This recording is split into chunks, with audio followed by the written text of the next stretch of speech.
Bienvenidos a un nuevo episodio de Masticadito. Yo soy Martín Yo soy Juan Felipe. y hoy estaremos hablando de cómo no ser una gononea con las personas de la población trans. Masticadito. Cada episodio un tema bien masticadito. Muy importante, Martín. Primero que todo, empecemos como empezamos todos los episodios. La representación en los medios, que es de lo que más o menos tú y yo sabemos. Representación trans, ¿qué tienes en mente? Creo que en nuestro escenario local, la primera que se viene a mi cabeza, Liza de los Reyes. Sin duda, pues un parteaguas en la televisión colombiana y como dices, la persona, cuando me dicen personas trans en Colombia, la primera persona que se viene a mi cabeza de inmediato es Liza con su personaje en la novela Los Reyes, donde era precisamente un personaje trans, pues era una mujer trans, y era un poco en tono de comedia todo este programa. Me parece valiosísima la participación que tuvo porque dio luz a las mujeres trans en la actuación en Colombia. Bueno, aunque hasta el momento ha sido la única mujer trans en Colombia que, que ha participado en actuación, en televisión por lo menos. Definitivamente un hito en la historia de la televisión colombiana. Y lo importante que creo que hay que rescatar de ahí es que se hizo algo que no muchas personas, que no muchas producciones hacen, y es que contrataron a una actriz trans para protagonizar primero, era un papel protagónico, y para hacer un papel que es trans, porque ese es un problema que sucede en muchas otras producciones, como por ejemplo una súper reciente, La Casa de las Flores en Netflix, que tiene un personaje que es una mujer trans, pero el actor que la representa pues es un hombre cisgénero en la vida real. Y digamos que eso ha llamado un poco la atención porque por un lado está muy bien que la serie tiene mucha diversidad, digamos que la gente celebra mucho eso, pero por el otro lado pues como que le critican que porque así tiene un personaje que es una mujer trans, lo va a hacer un hombre pues cisgénero. Y cuando hay muchas actrices trans que pues necesitan la oportunidad más que pues este actor. Sí, es un tema de representación. Los actores pueden interpretar cualquier tipo de papel, pero creo que en este momento histórico es necesario que las mujeres trans se interpreten a sí mismas, por un tema de oportunidades de salir de otros escenarios. Claro, claro, claro. Aquí no estamos, aquí no estamos diciendo que solamente tengan que ser actrices trans para personajes trans, sino que, porque pues en muchas ocasiones hemos visto en muchísimas películas en las que hay gente joven que interpreta papeles de gente mayor con maquillaje. En realidad cualquiera puede representar cualquier papel, pero en esa misma nota, pues en un mundo ideal utópico, lo ideal sería que entonces también le demos la oportunidad a actrices o actores trans de representar papeles que sean cis. Claro, y de una se me viene a la mente una serie que lo ha logrado con éxito y ejecutado de una manera magistral que es Pose. La pueden encontrar en Netflix si quieren saber un poquito más y es sobre todo el mundo de los bailes de salón y de la cultura alrededor de, no sé si han visto RuPaul Drag Race y es como sobre todo este origen y precisamente interpretado por personajes trans. Muy buena, ahí la encuentran en Y Netflix. es de Fox, creo, de FX, por si también de pronto no tienen Netflix, creo que es de FX, ¿cierto? Me parece. No estoy seguro. En todo caso lo pueden buscar Pose de Pose. Se escribe igual, Pose. Pose, pose, pose. Perdón. Yéndonos un poquitico más atrás sobre todo este tema de la representación de las personas trans en televisión, los primeros referentes para mí son los animes, las caricaturas. Cuando nosotros crecíamos, no sé, Juanfe, si tú también lo viste, había muchos personajes que cambiaban de sexo de manera Sí, indistinta y no generaba, pues no significaba un problema. De pronto al principio era como algo de sorpresa, pero no era un tema como que era una persona trans y de pronto cuando crecemos nos damos cuenta que esos personajes estaban dentro de nuestras caricaturas como era sí. Ranma y medio y más adelante en Sailor Moon algunos personajes que hacen una transformación de mujer a hombre, de hombre a mujer. Entonces creo que era algo que consumíamos de manera normalizada, sin darnos cuenta cuando éramos pequeños, y creo que los prejuicios vienen un poco después. No sé cómo fue tu experiencia de pronto con este tema. Uno se pone a pensar, me acuerdo que cuando estaba muy chiquito, cuando veía Sailor Moon, me acuerdo perfectamente que estaba en el jardín y después de, digamos, del día de actividades o lo que sea, siempre veíamos Sailor Moon y las tortugas ninja mientras llegaban los papás, como en ese periodo de tiempo en el que se acababan ya las clases y llegaban los papás a recogernos, siempre veíamos Sailor Moon. Y pues yo me acuerdo que yo ni siquiera le ponía atención a eso. Es decir, cuando uno es chiquito, uno está tan limpio de prejuicios que pues para uno es como súper normal, como, bueno, es un personaje más, no le veo ninguna cosa diferente. Y es mucho tiempo después que uno cae en cuenta, ah, mira, es que ese personaje de verdad cambiaba de género y yo ni siquiera me acordaba porque ni siquiera en ese momento era importante, o sea, en ese momento eso no era importante para mí, no era consciente de eso.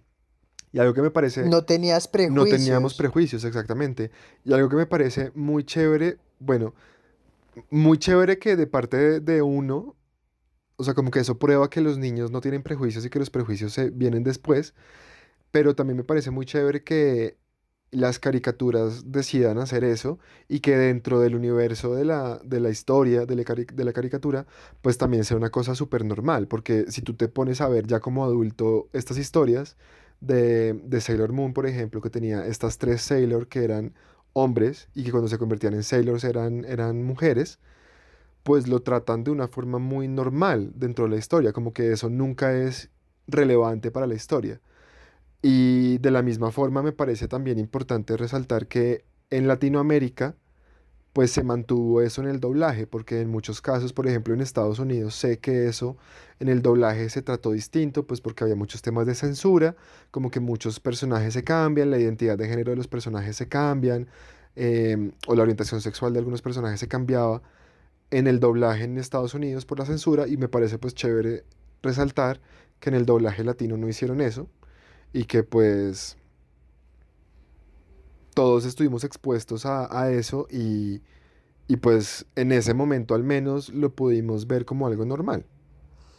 Sí, y ya que utilizas la palabra normal, se me viene algo como a la cabeza en el mundo de las representaciones y del cine, y es las películas de Almodóvar, pues que aunque son unos universos un poco extraños, pues las situaciones que pasan a veces son extrañas, está inundado de personajes trans, y rescato como algo positivo que son personajes que tienen una profundidad y tienen como una construcción más allá de un personaje cómico, sino que tienen una vida, una sexualidad, o sea, son un personaje redondo, que muestra las facetas completas de un ser humano. Sí, totalmente de acuerdo.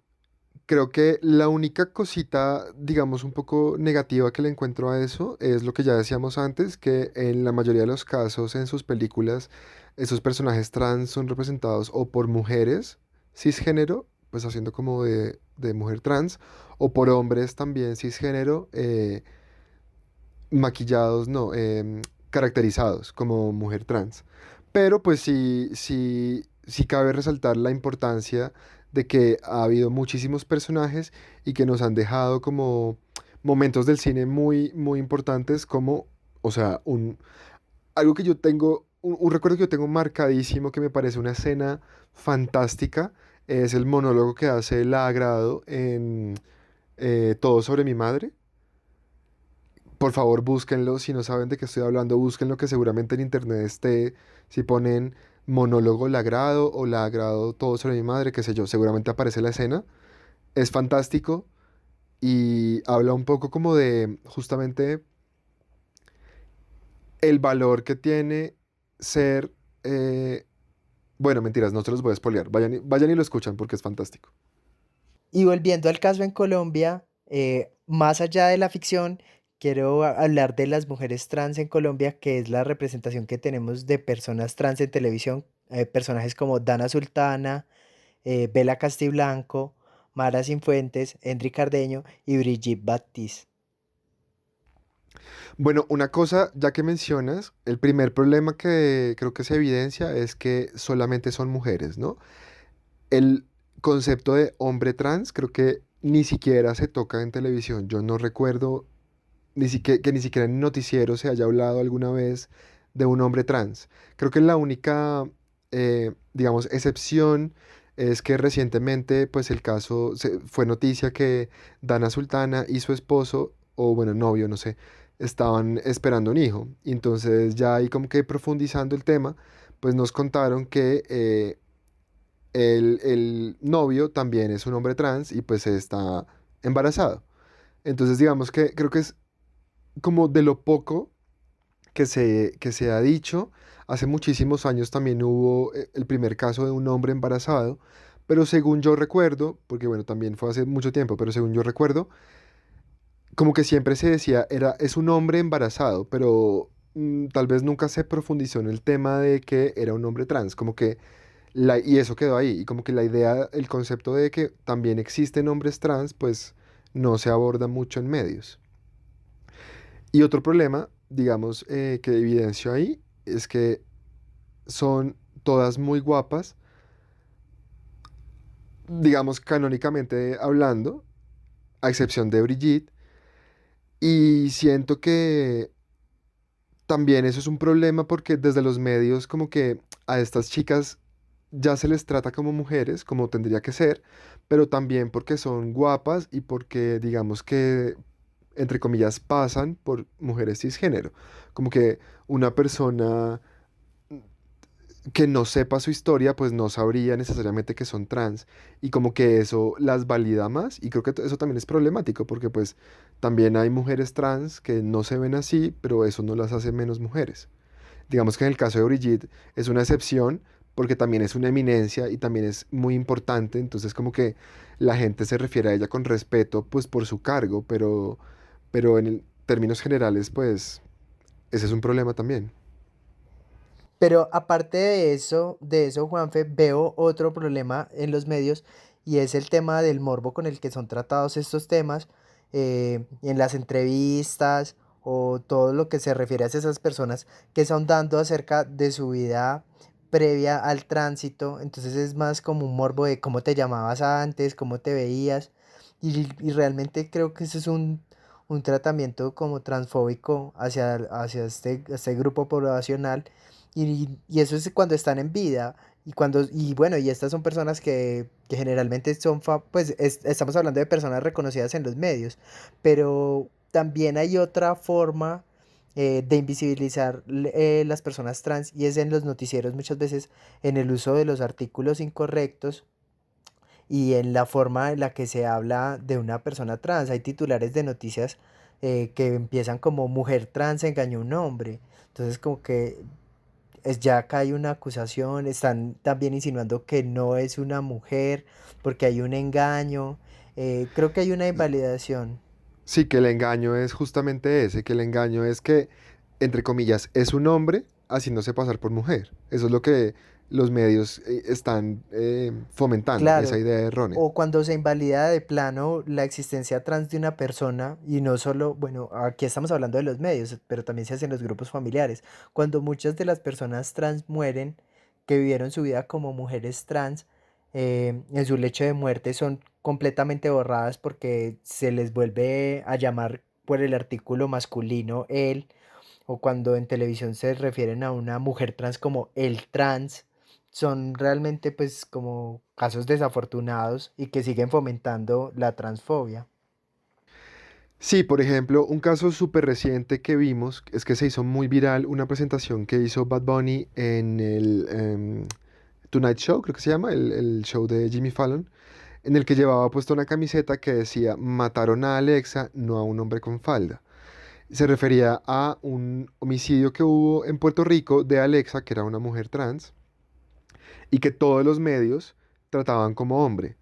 En todos los medios en los que se replicaba la noticia hablaban de él, hablaban de... eh, parte de la noticia es que hubo una denuncia porque él entró a un baño de mujeres cuando era un hombre. Digamos que esa era la noticia que estaban dando. Nunca se le dio, nunca respetaron su identidad de género porque pues ella era Alexa, era una mujer. Entonces, a lo que te refieres es pues muy es tenaz, la verdad.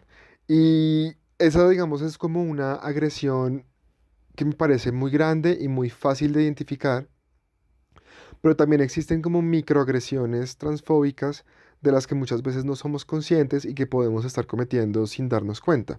Yo me acuerdo muy bien que cuando Dana Sultana se hizo famosa fue por un desfile en el que estuvo en el Cali Expo Show o alguna cosa de estas, Colombia Moda, alguna feria de estas. Y me acuerdo muy muy bien que la entrevistaron en Muy Buenos Días, Día a Día, alguno de estos dos programas. Y la presentadora le decía con mucha sorpresa que era muy bonita. Y se lo decía, ¿sabes? Sorprendida, como, es que eres muy bonita, como diciendo, es que no lo puedo creer, no puedo creer que un hombre se pueda ver así. O sea, claramente eso no fue lo que dijo, pero yo siento que ese era un poco el trasfondo Que era como el subtexto de lo que como, decía. e- exactamente, como halagándola porque se veía como una mujer cis, cuando pues eso es problemático por lo que decíamos antes. O sea, hay muchas mujeres transgénero que no pueden verse así, sea porque empezaron su transición ya pues con varios años encima, porque no tienen los medios para hacerse las cirugías que quisieran hacerse, o incluso porque ni siquiera les interesa, porque también hay mujeres trans que no les interesa de pronto una transición física, ya saben que son mujeres y no les importa cómo se ven por fuera. Y pues es un poco invalidar a todas esas otras mujeres trans, que pues no dejan de serlo y no son menos por eso. Bueno, Juanfe, y ya que hablamos de todo este tema un poco pop, creo que es importante aterrizar muchos de los conceptos de pronto de los que la gente no tiene conocimiento y hacer un mini glosario. ¿Te parece? Total, antes de que profundicemos en el tema, hagamos unas definiciones para que la gente pues sepa de lo que vamos a hablar. ¿Con qué empezamos? Empecemos con el sexo biológico. Esto hace referencia a la genitalidad con la que nacemos y se nos asigna hombre si tenemos pene o mujer si nacen con vagina. Y además de estos existe un tercero que son las personas intersexuales, anteriormente llamadas hermafroditas, que son las personas que nacen con un fenotipo mixto, tanto en sus órganos externos como internos. Por ejemplo, un hombre que fenotípicamente en su exterior tiene pene y todo, pero en su interior puede desarrollar ovarios. Identidad de género es la forma en cómo nos asumimos a nosotros mismos respecto a los roles sociales que se han construido alrededor de esta genitalidad que tú mencionabas, Martín. El hombre no solamente es hombre por tener pene, sino que se ha construido todo un paradigma de lo que es ser hombre, con unos roles sociales definidos, igual el ser mujer. Entonces la identidad de género es la forma en cómo nosotros mismos nos identificamos, nos asumimos frente a esos roles y no necesariamente está definido por el sexo biológico. Entonces aquí tenemos las personas cisgénero, que son las personas que se identifican con el mismo género que se les asignó al nacer, nació con pene y se identifica como hombre, y las personas trans, que son las que se identifican con el género opuesto al que se les asignó al nacer. Nació con pene, pero se identifica como mujer. La orientación sexual hace referencia a la atracción que siento por las distintas personas y estas se catalogan así. Si me gusta una persona del género opuesto al que me identifico, soy una persona heterosexual. Si me gusta una persona del mismo género con el que me identifico, soy una persona homosexual. Si me gustan personas del género con el que me identifico y de un género opuesto, soy una persona bisexual. Y si trasciendo y no me importa el género el que sea la persona, me identificaría como una persona pansexual. Y si no me gusta ninguna persona con una interacción sexual, me identificaría como una persona sexual. Y expresión de género es la forma en cómo queremos que nos reconozcan. A diferencia de la identidad, que es como nos reconocemos a nosotros mismos, la expresión de género es la forma en que queremos mostrar esa identidad que tenemos. Entonces aquí vienen términos como masculino y femenino y también andrógino, por ejemplo. Estamos acostumbrados a que la feminidad se asocie con tener el pelo largo, con tener gestos delicados, con vestir con falda, con vestidos, y la masculinidad a una expresión contraria. Cabello corto, nada de maquillaje, movimientos más toscos, vestimenta de camisa y pantalón. Y una persona andrógina, por ejemplo, sería una persona que mezcla estas expresiones indistintamente. Y puede que se normalice con el tiempo o no. Seguramente cuando Coco Chanel decidió vestir mujeres con pantalones, en ese momento seguramente era una cosa muy andrógina. Ahorita lo tenemos normalizado y pues cualquier mujer se puede poner pantalones. El caso contrario sigue siendo más tabú. Que un hombre se ponga falda sigue siendo raro. Pasa, pero sigue siendo raro. Y recuerden que las personas trans pueden tener expresiones de género y orientaciones diversas. Y una mujer trans no necesariamente debe estar atraída por hombres o ser femenina, como un hombre trans no tiene que estar atraído por mujeres y ser masculino, porque sus expresiones de género y orientación pueden ser diversas. Bueno, Martín, ¿qué te parece si dejamos hasta aquí por esta vez y la próxima semana retomamos con una segunda parte para que los oyentes no se nos fatiguen? Me parece perfecto porque siento que aún queda mucha tela por cortar de este tema. Entonces, no siendo más, recuerden seguirnos en todas nuestras redes sociales.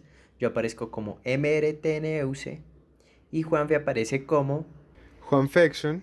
Y nuestro podcast en Instagram está como Masticadito y en todas las otras plataformas nos encuentran como Masticadito el podcast. Y pues nada, mastiquen Mastiquen rico. rico.